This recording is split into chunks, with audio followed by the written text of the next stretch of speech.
ನಾನು ತುಂಬ mood out ಆಗಿರೋ ಸಮಯದಲ್ಲಿ ನಿಹಾರಿಕಾ ಫೋನ್ ಮಾಡಿ ನನ್ನ ನೋವನ್ನ ಅರ್ಥ ಮಾಡಿಕೊಂಡು ನನಗೆ ಸಲಹೆ ಕೊಟ್ಟಿದ್ದಕ್ಕೆ ಬರೋಕ್ಕಾಗಿತ್ತು. ಇಲ್ಲ ಅಂದಿದ್ರೆ ಈ 15 ದಿನ ಇಲ್ಲಿ ಅವನಿ ಶ್ರೀಕರ್ ರೂಮಲ್ಲಿ ಹೇಗಿರ್ತಾಳೋ ಏನೋ ಅಂತ ಊಹಿಸ್ಕೊಳ್ತಾ ನಿದ್ರೆ ಬರದೆ ಸಾಯ್ತಿದ್ದೆ. You don't fear, Bujji is here.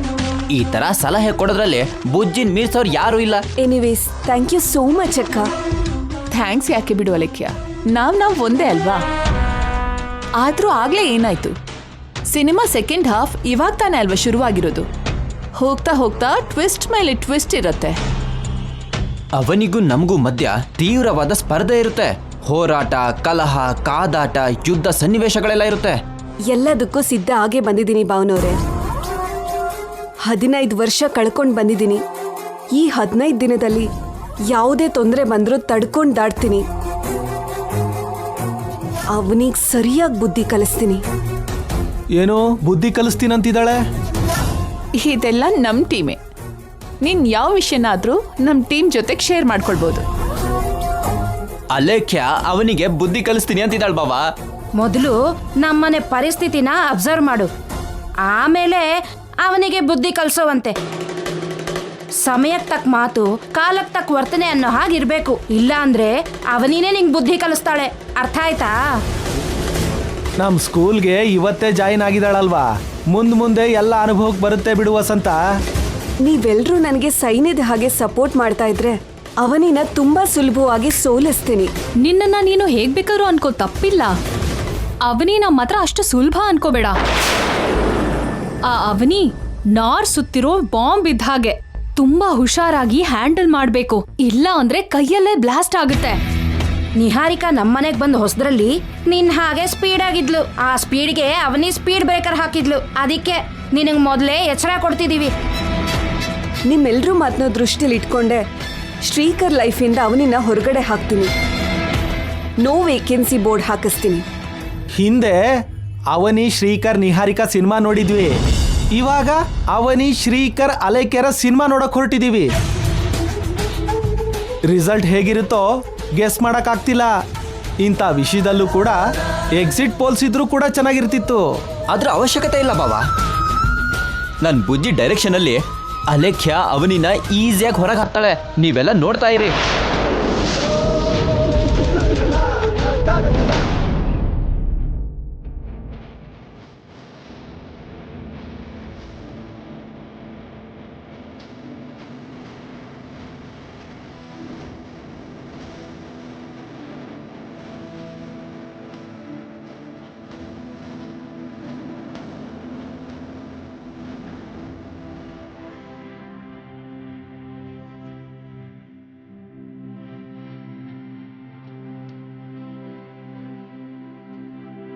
ನಮ್ಮ ಮಧ್ಯ ಯಾರು ಬರಲ್ಲ ಅಂತ ನಾವು ಅನ್ಕೊಂಡು ತುಂಬಾ ಹೊತ್ತಾಗ್ಲಿಲ್ಲ. ಅಲೇಖ್ಯ ಗ್ರಹಣದ ಹಾಗೆ ಬಂದ್ಲು. ಕಾರ್ ಮೋಡಗಳು ಸೇರೋ ಹಾಗೆ ಬಂದ್ ಸೇರ್ಕೊಂಡ್ಲು. ಸಂತೋಷ ಅನ್ನೋ ಬೆಳಕಲ್ಲಿ ನಾವಿರ್ಬೇಕು ಅನ್ಕೊಂತಾ ಇದೀವಿ. ದುಃಖ ಅನ್ನೋ ಕತ್ಲೆಗೆ ನಮ್ಮನ್ನು ದೂಡೋದಕ್ಕೆ ಶತ್ರು ನಮ್ಮ ಮನೆ ಹೊಸ್ಲನ್ನ ದಾಟಿ ಒಳಗಡೆ ಬಂದಿದ್ದಾಳೆ. ಹಾಗೆ ಬರ್ತಾಳೆ ಅಂತ ಅನ್ಕೊಂಡಿರ್ಲಿಲ್ಲ. ಇವತ್ತು ಮನೆಯೊಳಗೆ ಬಂದ್ಲು, ನಮ್ಮ ರೂಮಿಗೆ ಬಂದ್ಲು. ನಾಳೆ ನನ್ನ ಜೀವನದೊಳಗೂ ಬರ್ತಾಳೇನೋ ಅಂತ ಭಯ ಆಗ್ತಿದೆ. ಪರಿಸ್ಥಿತಿಗಳು ಕೈ ಮೀರಿ ಹೋದ್ರೆ ನನ್ನ ಕೈನ ನೀನು, ನಿನ್ನ ಕೈನ ನಾನು ಬಿಡಬೇಕಾದ ಪರಿಸ್ಥಿತಿ ಬರುತ್ತೆ. ನನ್ನೋರು ಅನ್ಕೊಳ್ಳೋರು ಎಷ್ಟೇ ಜನ ಇದ್ರು ಹೆಂಡತಿಗೆ ಗಂಡನೇ ಭಗವಂತ. ನನ್ನ ದೇವ್ರನ್ನ ಬಿಟ್ಟು ನಾನು ಎಲ್ಲಿಗೂ ಹೋಗೋದಿಲ್ಲ. ನೀನು ನನ್ನ ಪಕ್ಕದಲ್ಲಿದ್ರೆ ಎಷ್ಟೇ 1000 ಹೆಜ್ಜೆ ಆದ್ರೂ ನಡೀತೀನಿ. ನೀನಿಲ್ಲ ಅಂದ್ರೆ 1 ಹೆಜ್ಜೆ ಕೂಡ ಮುಂದೆ ಇಡೋಕ್ಕಾಗಲ್ಲ. ನೀನ್ ನನ್ನ ಪಕ್ಕದಲ್ಲಿಲ್ಲ ಅನ್ನೋ ಒಂದು ಮಾತನ್ನ ಕೂಡ ನಾನು ಸಹಿಸ್ಕೊಳಕ್ಕಾಗಲ್ಲ. ಬದುಕಿದ್ರು ಸತ್ರು ನಿನ್ ಜೊತೆನೆ ಅವನಿ. ಅಷ್ಟಕ್ಕೂ ಅವಳು ಯಾವ ಧೈರ್ಯದಿಂದ ಮನೆ ಒಳಗ್ ಬಂದ್ಲು ಅಂತ ಅರ್ಥ ಆಗ್ತಾ ಇಲ್ಲ. ನಿಹಾರಿಕಾ ಮಾತನ್ನ ನೋಡ್ತಾ ಇದ್ರೆ ಖಂಡಿತವಾಗ್ಲೂ ನಿಹಾರಿಕಾ ಸಪೋರ್ಟ್ ಅವಳಿಗಿದೆ ಅಂತ ಅನ್ನಿಸ್ತಾ ಇದೆ. ಆ ಅಲೇಖ್ಯನ ಆದಷ್ಟು ಬೇಗ ಮನೆಯಿಂದ ಕಳಿಸ್ಬೇಕು. ಇರ್ಬೇಕು ಅಂತ ಬಂದಿರೋಳ್ನ ಅಷ್ಟು ಬೇಗ ಕಳ್ಸೋದಕ್ಕಾಗಲ್ಲ ಬಾವ. ಆ ಥರ ಹಠವಾದಿಗಳು ನಮ್ಮ ಮಾತಿಗೆ ಭಯ ಪಡಲ್ಲ. ನಾವು ಮಾಡೋದಕ್ಕೆ ಹೆದರೋದೂ ಇಲ್ಲ. ಬೆಂಕಿಗೆ ಎಂಥ ಲೋಹ ಆದ್ರೂ ಕರಗತ್ತೆ, ಆದ್ರೆ ತಪ್ಪಾಗಿ ಯೋಚನೆ ಮಾಡೋರು ನಾವ್ ಎದುರು ತಿರುಗಿದ್ರೆ ಸರೆಂಡರ್ ಆಗಲ್ಲ. ಮತ್ತೇನ್ ಮಾಡೋಣ? ಇವತ್ತೇ ಅಲ್ವಾ ಕಾಲಿಟ್ಟಿರೋದು. ಅವಳು ಕೆಟ್ಟವಳು ಅಂತ ನಮ್ಮ ಅಮ್ಮನವ್ರಿಗೂ ಗೊತ್ತಿದೆ. ಅಂಥವಳನ್ನ ನಾನು ಹೊರಗಡೆ ಕಳ್ಸೋದಿಕ್ಕೆ ಮೊದಲು ಒಳ್ಳೆ ಮಾರ್ಗದಲ್ಲಿ ಪ್ರಯತ್ನ ಮಾಡ್ತೀನಿ. ಆ ಲೇಖ್ಯಾಗೆ ನಾನು ಕಲಿಸ್ಬೇಕಾಗಿರೋ ಬುದ್ಧಿನ ಕಲಿಸ್ತೀನಿ. ಒಂದೊಂದ್ಸಲ ಬೆತ್ತ ಮಾಡದೇ ಇರೋ ಕೆಲಸನ ಒಳ್ಳೆ ಮಾತು ಮಾಡ್ಬೋದು ಅಲ್ವಾ? ಅದಕ್ಕೆ ಅವಳಲ್ಲಿ ಬದಲಾವಣೆ ಬರೋದಕ್ಕೋಸ್ಕರ ನನ್ನ ಪ್ರಯತ್ನ ನಾನು ಮಾಡ್ತೀನಿ. ಅದ್ರ ಮೇಲೆ ಅಮ್ಮನವ್ರ ಅನುಗ್ರಹ ಇದ್ದ ಹಾಗೆ ನಡೆಯತ್ತೆ.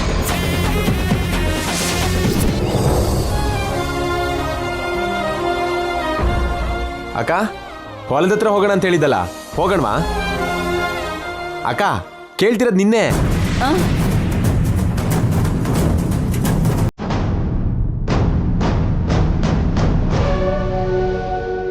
ಆಮೇಲೆ ಹೋಗೋಣ ಬಿಡೋ.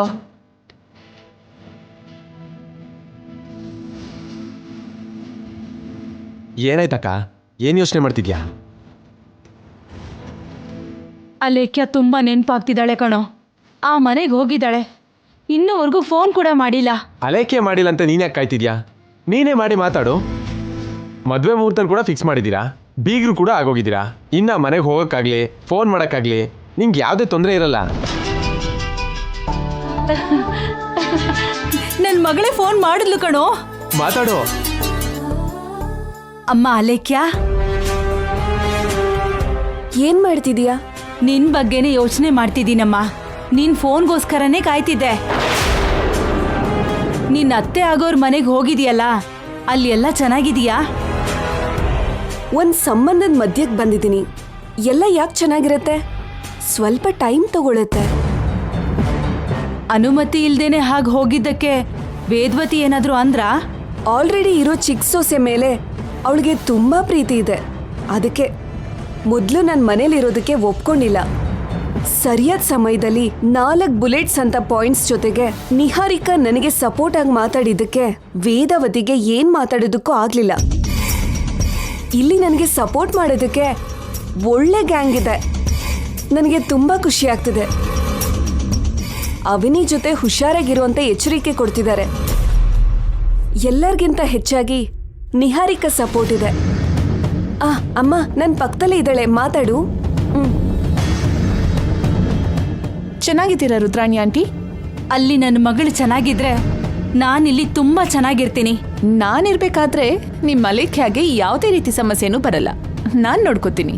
ನನ್ನ ಮಗಳಿಗೆ ನನ್ನ ಮೇಲೆ ಎಷ್ಟು ನಂಬಿಕೆನೋ, ನಾನಂದ್ರೆ ಎಷ್ಟು ಭರವಸೆನೋ, ಈಗ ನಿನ್ನ ಮೇಲೆ ಅಂತ ನಂಬಿಕೆ ಭರವಸೆ ಇಟ್ಕೊಂಡಿದ್ದಾಳೆ. ಅವಳು ಅಷ್ಟು ಬೇಗ ಯಾರ ಜೊತೆಲೂ ಹೊಂದ್ಕೊಳ್ಳಲ್ಲ. ನಿನ್ ಜೊತೆ ಹೊಂದ್ಕೊಂಡಿದ್ದಾಳೆ. ಒಡ ಹುಟ್ಟಿದ ಅಕ್ಕನ ಥರ ನೀನೇ ಅವಳನ್ನ ಹುಷಾರಾಗಿ ನೋಡ್ಕೋಬೇಕು. ನೀವು ನಿಶ್ಚಿಂತೆಯಿಂದ ಇರಿ.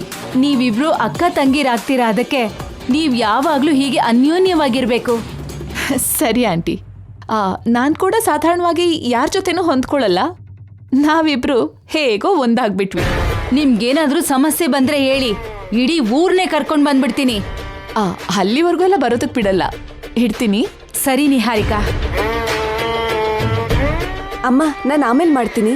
ಸರಿನಮ್ಮ, ಹುಷಾರು. ಅಕ್ಕ, ಇವಾಗ ಚಿಂತೆ ಕಳೀತಾ? ಅವಳು ಕುತ್ತಿಗೆಗೆ 3 ಗಂಟು ಬಿದ್ರೆ ಇನ್ನೂ ಪ್ರಶಾಂತವಾಗಿರ್ತೀನಿ ಕಣೋ. ಅವನಿನ ಆದಷ್ಟು ಬೇಗ ಕಂಟ್ರೋಲಲ್ಲಿ ಇಟ್ಕೋಬೇಕು. ಅವನಿಗೆ ಕಷ್ಟ ಕೊಡೋದಕ್ಕೆ ನೀನಿವಾಗ ಶುರು ಮಾಡಬೇಕು. ಕಷ್ಟ ಕೊಡೋದಲ್ಲ, ಅವನಿ ಹತ್ರ ನರ್ಕದ ಸ್ವೆಲ್ಲಿಂಗ್ ಬರಬೇಕು. ಹಾಗಾದ್ರೆ ಅದೆಲ್ಲ ಇವತ್ತು ರಾತ್ರಿಯಿಂದನೇ ಶುರು ಆಗ್ಬಿಡ್ಲಿ. ನಾನು ಹೇಳ್ದ ಹಾಗೆ ಫಾಲೋ ಮಾಡು. ಈ ಮನೇಲಿ ನೀನೇ ನನಗೆ ಮಾರ್ಗದರ್ಶಕಿ. ಏನ್ ಮಾಡು ಅಂತೀಯೋ ಹೇಳು. ಏನ್ ಮಾಡ್ಬೇಕು ಅಂದ್ರೆ,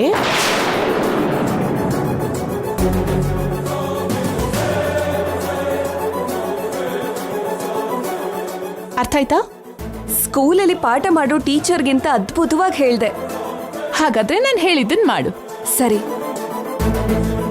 ಅವನಿ, ನನ್ನಿಂದ ನಿನ್ ಮೇಲೆ ಮೊದಲನೇ ದಾಳಿ ಶುರು ಆಗುತ್ತೆ. Get ready to face it.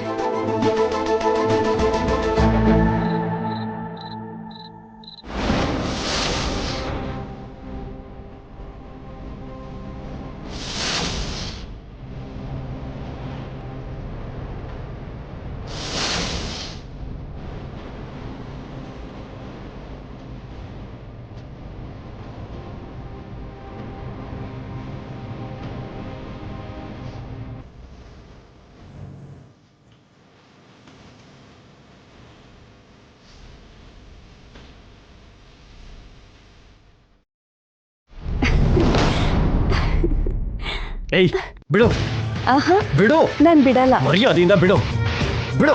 ನೀನಂದ್ರೆ ನನಗೆ ತುಂಬಾ ಇಷ್ಟ. ನೀನಿಲ್ಲ ಅಂದ್ರೆ ನಾನು ಬದುಕೋದಿಲ್ಲ. ನನ್ನನ್ನು ಬೇಡ ಅನ್ಬೇಡ, ನನ್ನ ದೂರ ಮಾಡಬೇಡ. ಹೇಳಿದ್ರೆ ಅರ್ಥ ಆಗಲ್ವಾ ನಿನ್ಗೆ? ಏಯ್ ಇಲ್ಲಿವರೆಗೂ ಅವನಿ ಜೊತೆ ಜರ್ನಿ ಮಾಡಿದೀಯಾ, ಇನ್ಮೇಲೆ ಈ ಅಲೈಕೆ ಜೊತೆ ಜರ್ನಿ ಮಾಡು. ಈ 15 ವರ್ಷದ ಪ್ರೀತಿ ನಿನಗೆ ಏನು ಅಂತ ಗೊತ್ತಾಗತ್ತೆ. ನಮ್ಮ ಲೈಫ್ ಬ್ಯೂಟಿಫುಲ್ ಆಗಿರುತ್ತೆ. ಅವನಿ ಜೊತೆ ನನ್ನ ಲೈಫ್ ತುಂಬಾ ತುಂಬಾ ಅಂದವಾಗಿದೆ. ಕೈ ತೆಗಿ. ಅವನಿನ್ನ ನೀನ್ ಪ್ರೀತಿಸ್ದೆ, ಆಮೇಲೆ ಅವನೇ ನಿನ್ನ ಪ್ರೀತಿಸಿದ್ಲು. ನಾನು ನಿನ್ನ ಪ್ರೀತಿಸ್ತಿದ್ದೀನಿ, ಆಮೇಲೆ ನೀನೇ ನನ್ನ ಪ್ರೀತಿಸ್ತೀಯ. ನಿನ್ ದೃಷ್ಟಿಯಲ್ಲಿ ಪ್ರೀತಿ ಅನ್ನೋದು ಅಷ್ಟೊಂದು ಚೀಪಾ? ನನ್ನ ಪ್ರೀತಿಗಿಂತ ಬೆಲೆ ಬಾಳೋ ಪ್ರೀತಿ ಈ ಪ್ರಪಂಚದಲ್ಲಿ ಯಾವ ಹುಡುಗಿ ಹತ್ರನೂ ಸಿಗಲ್ಲ ಶ್ರೀಕರ್. ನನ್ನ ಬೇಡ ಅನ್ಬೇಡ, ನೀನ್ ತುಂಬಾ ಮಿಸ್ ಆಗ್ತೀಯ. ಬಿಡು ಅಂತ ಹೇಳ್ತಿದ್ದೀನಿ ಅಲ್ವಾ? ಬಿಡು. ಬಿಡಲ್ಲ ಅಂದ್ರೆ ಬಿಡಲ್ಲ. ಹೊಡಿತೀಯ ಹೊಡಿ, ಸಾಯಿಸ್ತೀಯ ಸಾಯಿಸು. ನನ್ನ ಪ್ರೀತಿಗೆ ನೀನೇ ಸಮಾಧಿ ಕಟ್ತೀನಿ ಅಂದ್ರೆ ಅದಕ್ಕೆ ನಾನು ಸಿದ್ಧನೆ. ನಾನು ಮಾತ್ರ ನಿನ್ನ ಬಿಡಲ್ಲ. ನೀ ನನಗೆ ಬೇಕು Srikar. I love you, I love you, I love you so much.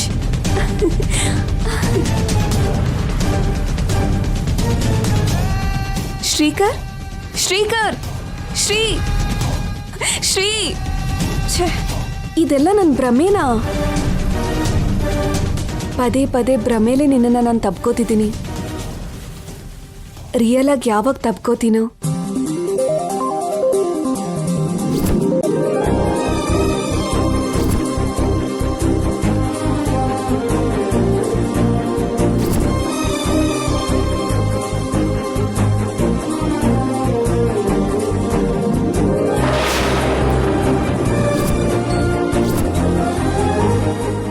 ನಿಂತ್ಕೋ.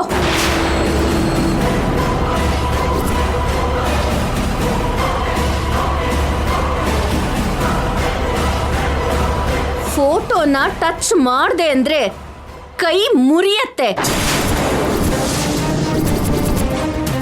ಪವಿತ್ರವಾದ ನಮ್ಮ ಸಂಬಂಧನ ಮುಟ್ಟೋ ಅರ್ಹತೆ ನಿನಗಿಲ್ಲ. ಯಾರ ಸ್ಥಾನ ಎಲ್ಲಿ ಅನ್ನೋದು ದೇವ್ರು ಮೊದಲೇ ನಿರ್ಧಾರ ಮಾಡಿದಾನೆ. ಅದಕ್ಕೆ ನಾನು ಅವರಿಗೆ ಹೆಂಡತಿ ಆಗಿದ್ದು. ಆದ್ರೆ ಮದ್ವೆ ಆದ್ಮೇಲೆ ಶ್ರೀಕರ್ ಪಕ್ಕ ನನ್ನ ಫೋಟೋ ಇರುತ್ತೆ. ಇದ್ರೆ ಮಾತ್ರ ಕತ್ತೆ ಕುದುರೆ ಆಗತ್ತಾ, ಕಾಗೆ ಕೋಗಿಲೆ ಆಗತ್ತಾ, ಹಾವು ಹದ್ದಾಗತ್ತಾ? ಫೋಟೋದಲ್ಲಿ ಅವ್ರ ಪಕ್ಕ ಇರ್ತೀನಿ ಅಂದ್ರೇನೆ ನಿನಗೆ ತಡ್ಕೊಳಕ್ ಆಗ್ತಿಲ್ಲ ಅಲ್ವಾ? ನಮ್ಮ ಮದ್ವೆವರೆಗೂ ನಾನು ಶ್ರೀಕರ್ ರೂಮಲ್ಲೇ ಮಲ್ಕೋತೀನಿ, ಅವ್ರ ಪಕ್ಕದಲ್ಲೇ ಮಲ್ಕೋತೀನಿ. ಏನ್ ಮಾಡ್ತೀಯೋ ನೋಡ್ತೀನಿ. ಹೌದಾ? ಅಷ್ಟು ಧೈರ್ಯನಾ? ನೋಡ್ಬೋದಂತೆ. ಚಿಕ್ಕ ಮೆದುಳು ಕೆಟ್ಟಿರೋ ಹಾಗಿದೆ. ನಿಂಗೆ ತುಂಬಾ ಕ್ಲಾರಿಟೀಸ್ ಕೊಡ್ಬೇಕು. ನನ್ನ ಜೊತೆ ಕೆಳಗಡೆಗೆ ಬಾ, ಕೊಡ್ತೀನಿ.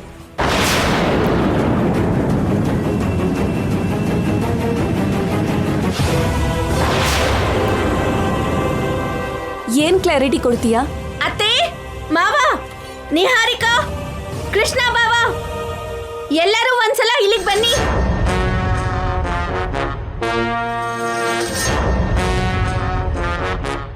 ಏನಾಯ್ತಮ್ಮ? ನೈಟ್ ಕಾಲೇಜ್ ಹಾಗೆ ಈ ನೈಟ್ ಮೀಟಿಂಗ್ ಏನು? ಮಾತು ಕೊಟ್ಮೇಲೆ ತಪ್ಪಬಾರ್ದು, ಓಡೋದ್ಮೇಲೆ ಸಿಗ್ಬಾರ್ದು ಅಂತ ಒಂದು ಗಾದೆ ಇದೆ. ನಮ್ಮ ಮನೇಲಿ ಅವನಿ ಪರಿಸ್ಥಿತಿ ಕೂಡ ಹಾಗೆ ಇದೆ. ಅವನಿನ್ ನೋಡ್ತಿದ್ರೆ ಯಾವುದೋ ದೊಡ್ಡ ಟ್ವಿಸ್ಟ್ ಕೊಡೋ ಹಾಗೆ ಕಾಣಿಸ್ತಿದ್ದಾಳೆ. ಏನ್ ನಡೀತು ಅಂತ ಹೇಳಮ್ಮ. ಹೇಳ್ತೀನಿ ಮಾವ, ನಿಜವಾದ ಸೂತ್ರಧಾರಿ ಕೂಡ ಬರ್ಲಿ. ನಿಹಾರಿಕಾ, ನಿಹಾರಿಕಾ,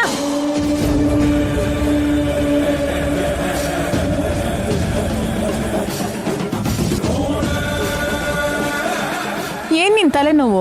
ಕೃಷ್ಣ ಬಾವ ಎಲ್ಲಿ? ಆಚೆ ಹೋಗಿದ್ದಾರೆ. ಇಷ್ಟೊತ್ತಿಗೆ ಮೀಟಿಂಗ್ ಯಾಕೆ? ಎಲ್ರೂ ಸರಿಯಾಗಿ ಕೇಳಿಸ್ಕೊಳ್ಳಿ. ನನ್ ಶ್ರೀಕರ್ ಬಾವ ಈ ಅಲೇಖ್ಯ ಕತ್ತಿಗೆ 15ನೇ ತಾರೀಕು ತಾಳಿ ಕಟ್ತಾನೆ ಅಂತ ನಾನ್ ಮಾತು ಕೊಟ್ಟಿದ್ದೀನಿ, ಹೌದಾ? ಹೌದು. ಅಲ್ಲಿವರೆಗೂ ರೂಲ್ ಪ್ರಕಾರ, ಕಾನೂನಿನ ಪ್ರಕಾರ ಶ್ರೀಕರ್ ಹೆಂಡತಿ ಯಾರು? ಇನ್ಯಾರು? ನೀನೇ ಅಲ್ವಾ? ಆ ವಿಷಯ ನಮಗ್ ಗೊತ್ತಿದೆ. ಇವಾಗ ಕರ್ಸಿರೋದು ಏನಕ್ಕೆ ಹೇಳು? ಎಲ್ಲರನ್ನೆದ್ರೂ ಹಾಳು ಮಾಡೋದನ್ ಬಿಟ್ರೆ ಈ ಮೀಟಿಂಗ್ ಯಾಕಕ್ಕ? ಅವನಿ ಯಾರಿಗೂ ಈ ಸಮಯದಲ್ಲಿ ತೊಂದರೆ ಕೊಡೋದಿಲ್ಲ. ಇಲ್ಲಿ ಕರೆದಿದ್ದಾಳೆ ಅಂದ್ರೆ ಯಾವುದೋ ಮುಖ್ಯವಾದ ವಿಷಯನೇ ಇರುತ್ತೆ ಅಲೇಖ್ಯ. ನೀನ್ ಹೇಳಮ್ಮ.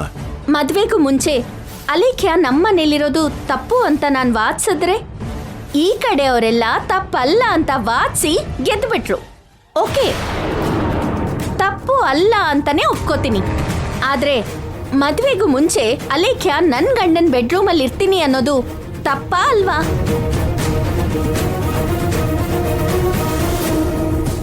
ತಪ್ಪೇನೆ. ಕೆನ್ನೆಗೆ ಬಾರಿಸ್ಬೇಕು ಅನ್ನೋ ಅಷ್ಟು ದೊಡ್ಡ ತಪ್ಪು. ಮದ್ವೆ ಆಗೋವರೆಗೂ ನನ್ ಶ್ರೀಕರ್ ಭಾವನ್ ರೂಮಲ್ಲಿ ಮಲ್ಕೊಂತೀನಿ ಅಂತ ಅನ್ನೋದು ತಪ್ಪಲ್ವಾ? ತಪ್ಪೇನೆ. 2 ಡೇಟ್ ಕೊಟ್ಟು ದವಡೆ ಉದುರಿಸ್ಬೇಕು ಅಂತ ಅನ್ಸೋ ಅಷ್ಟು ದೊಡ್ಡ ತಪ್ಪು. ನೀವೇನಂತೀರಾ? ತಪ್ಪೇ ಅಂತೀವಿ. ಹಾಗಾದ್ರೆ ಅಂತ ಮಾತಾಡಿದ ಅಲೇಖ್ಯಾಗೆ ನೀವೆಲ್ಲರೂ ಬುದ್ಧಿ ಹೇಳಿ ಅರ್ಥ ಮಾಡಿಸಿ. ಹಾಗಿರೋದಕ್ಕಾಗೋದಿಲ್ಲಮ್ಮ. ನಮ್ಮ ಮನೆಗೆ ಕೆಲವು ಕಟ್ಟುಪಾಡುಗಳಿದೆ. ಅದನ್ನ ಮೀರ್ಬೇಕು ಅಂತ ನೋಡಿದ್ರೆ ಮರ್ಯಾದೆ ಇರೋದಿಲ್ಲ. ನಮ್ಮ ಮನೆ ಮರ್ಯಾದೆನ ಚರಂಡಿಗೆ ಎಸಿಬೇಕು ಅನ್ಕೊಂಡಿದ್ಯಾ ಏನು? ಈಗಿಂದಾನೆ ನನ್ನ ಗಂಡನ್ನ ತನ್ನ ಗಂಡ ಅಂತ ಫೀಲ್ ಆಗ್ತಾ ಇದ್ದಾಳೆ. ಅದ್ ಹೇಗಾಗತ್ತೆ? ಯಾಕಾಗಲ್ಲ? ಇಷ್ಟೊತ್ತಿಗೆ ನೀನು ಶ್ರೀಕರ್ನ ಬಿಟ್ಟು ದೂರ ಇರಬೇಕು. ಹೆಂಡತಿ ಆಗೋಳನ್ನ ಹತ್ರ ಮಾಡಬೇಕು. ಯಾವುದೇ ಮನೇಲಾದ್ರೂ ಇದೇ ನಡೆಯೋದಲ್ವಾ? ಹೌದೌದು. ಮದುವೆ ಆಗೋರು ಮದುವೆಗೆ ಮುಂಚೆ ಹತ್ರ ಇದ್ರೆ ಒಬ್ರ ಮನ್ಸು ಒಬ್ರಿಗೆ ಅರ್ಥ ಆಗತ್ತೆ. ಬುದ್ಧಿ ಇಲ್ದಿರೋ ಮಾತಾಡ್ಬೇಡಿ. ಮನ್ಸು ಒಂದಾಗೋದಕ್ಕೆ ಇಬ್ರು ಒಂದೇ ರೂಮಲ್ಲಿ ಇರ್ಬೇಕಾ? ಅಮ್ಮ, ತುಂಬಾ ಅದ್ಭುತವಾಗಿ ಯೋಚನೆ ಮಾಡ್ತಿದ್ದೀರಮ್ಮ ನೀವು. ಅದಲ್ಲಪ್ಪ. ಇನ್ನೇನ್ ಮಾತಾಡ್ಬೇಡಿ ನೀವು. ಮದ್ವೆ ಆಗೋವರೆಗೂ ನೀನು ಶ್ರೀಕರ್ ರೂಮ್ಗೆ ಕಾಲ್ ಇಡಬಾರ್ದು. ನೀನು ಬೇರೆ ರೂಮಲ್ಲೇ ಮಲ್ಕೋಬೇಕು. ನೋಡು ಅಲೇಖ್ಯ, ಮದ್ವೆ ಆಗೋವರೆಗೂ ಶ್ರೀಕರ್ ನನ್ ಗಂಡ. ನಿಮ್ ಮದ್ವೆ ಆದ್ಮೇಲೆ ನೀನ್ ಕರ್ಕೊಂಡು ಹೋಗು. ಅಲ್ಲಿವರೆಗೂ ನಾವಿಬ್ರು ಒಟ್ಟಿಗೆನೇ ಇರ್ತೀವಿ. ಅತ್ತೆ, ನಮ್ಮನೇಲಂದ್ರೆ ಓಕೆ.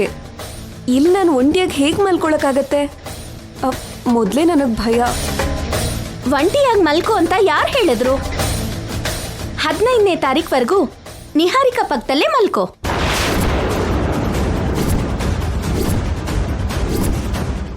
ಇದು ಒಳ್ಳೆ ಯೋಚನೆ ಅವನಿ. ನನ್ ಪಕ್ಕನ ಯಾಕಮ್ಮ, ತಪ್ಪೇನಿದೆ? ಕೃಷ್ಣ ಒದ್ದಾಡ್ತಾನಲ್ವಾ, ಮೊದ್ಲೇ ನಮ್ಮವನು. ಸ್ವಲ್ಪ ಇರಯ್ಯ ನೀನು. ನೀನ್ ನಿನ್ ರೂಮಿಗೆ ಕರ್ಕೊಂಡು ಹೋಗಮ್ಮ. ಅತ್ತೆ ಮಾತನ್ನ ಇಲ್ಲ ಅಂತ್ಯಾ ನಿಹಾರಿಕಾ? ನನ್ನಂತ ಜಾತಕ ಹೊಂದಿರೋ ಸೊಸೆ ನೀನು. ಇಂಥ ಕ್ಲಿಷ್ಟವಾದ ಸಮಸ್ಯೆ ಬಂದಾಗ ನೀನೇ ಪರಿಹಾರ ತೋರಿಸ್ಬೇಕಲ್ವೇನಮ್ಮ? ಅದು ಹಾಗಲ್ಲ ಅತ್ತೆ, ನನಗೆ ಸ್ವಲ್ಪ ಅನ್ಕಂಫರ್ಟೇಬಲ್ ಅಂತ ಅನ್ಸುತ್ತೆ. ನನಗೂ ಕೂಡ ಅನ್ಕಂಫರ್ಟ್ ಆಗಿರುತ್ತೆ. ನಿಮ್ಮ ಕಂಫರ್ಟ್ಗಳಿಗಿಂತ ನನಗೆ ನನ್ನ ಮನೆ ಕಟ್ಟುಪಾಡುಗಳೇ ಮುಖ್ಯ. ಪ್ರಸ್ತುತ ಶ್ರೀಕರ್ಗೆ ಹೆಂಡತಿ ಸ್ಥಾನದಲ್ಲಿ ಅವನಿ ಇದ್ದಾಳೆ. ಅವ್ರ ರೂಮ್ಗೆ ನೀನು ಹೋಗೋದು ಪದ್ಧತಿ ಅಲ್ಲ. ಅಷ್ಟಕ್ಕೂ ನೀನು ಅವ್ರ ಜೀವನದೊಳಗಡೆ ಹೋಗ್ತಿರೋದೆ ನನ್ನ ದೃಷ್ಟಿಲಿ ಪದ್ಧತಿ ಅಲ್ಲ. ವಿಧಿ ಇಲ್ಲದೆ ಎಲ್ಲರೂ ತಲೆ ತಗ್ಗಿಸ್ಬೇಕಾಗಿ ಬಂದಿದೆ. ಇವಾಗಿಂತ ಕೋರಿಕೆ ಕೇಳೋದು ಒಳ್ಳೇದಲ್ಲ. ಅಮ್ಮೋರು ನಿಮ್ಮ ಮನೆಗೆ ಸೇರಿದಾಳೆ ಅಂತ ನಾನು ನಿಮ್ಮ ಕಾಲ್ ಹತ್ರ ಬಂದಿದ್ದೀನಿ ಅಂತ ಹೀಗೆ ಮಾತಾಡ್ತಿದ್ದೀರಾ ಅತ್ತೆ? ಮದುವೆ ಆದ್ಮೇಲೆನೆ ನೀನ್ ನನ್ನ ಅತ್ತೆ ಅಂತ ಕರೆದ್ರೆ ಹಾಗೆ ಕರೆಯೋದ್ರಲ್ಲಿ ಒಂದು ಅರ್ಥ ಗೌರವ ಇರುತ್ತಮ್ಮ. ಅಲ್ಲಿವರೆಗೂ ನೀನು ಮಿತಿ ಮೀರಿದ ಸಲಿಗೆ ತಗೊಂಡು ಒಂದ್ ಕಡೆ ನಮ್ಮನ್ನ ಇನ್ನೊಂದ್ ಕಡೆ ಶ್ರೀಕರ್ ಅವನಿಗೆ ಕಷ್ಟ ಕೊಟ್ಟೆ ಅಂದ್ರೆ ಚೆನ್ನಾಗಿರೋಲ್ಲ. ಅಲೇಖ್ಯ ಹೇಳಿದ್ಲು ಅಂತೇನು ಅಲ್ಲ. ನಿಮ್ಮ ಮಾತು ಹೇಗಿದೆ ಅಂದ್ರೆ ನದಿ ದಾಟಿದ ಮೇಲೆ ತೆಪ್ಪನ ಸುಟ್ಟಾಕ್ದಾಗಿದೆ. ಹೌದು ಮಾವನವ್ರೆ, ಅಮ್ಮನವ್ರು ಬರೋವರೆಗೂ ಗಡ್ಡ ಹಿಡ್ಕೊಂಡ್ರಿ, ಈಗ ಬೆತ್ತ ಹಿಡ್ಕೋತಿದ್ದೀರಾ. ನಿಮ್ಮ ವಿದ್ಯೆ, ನಾವು ಕಲಿಸಿರೋ ಸಂಸ್ಕಾರಗಳು ಏನಾಗೋಯ್ತು ಪೃಥ್ವಿರಾಜು?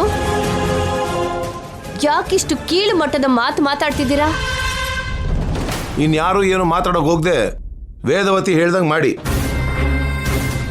ಈ 15 ದಿನ ನಿಹಾರಿಕಾ ಅಕ್ಕನ ಹತ್ರ ಹೋಗಿ ಮಲ್ಕೊಳ್ಳಮ್ಮ.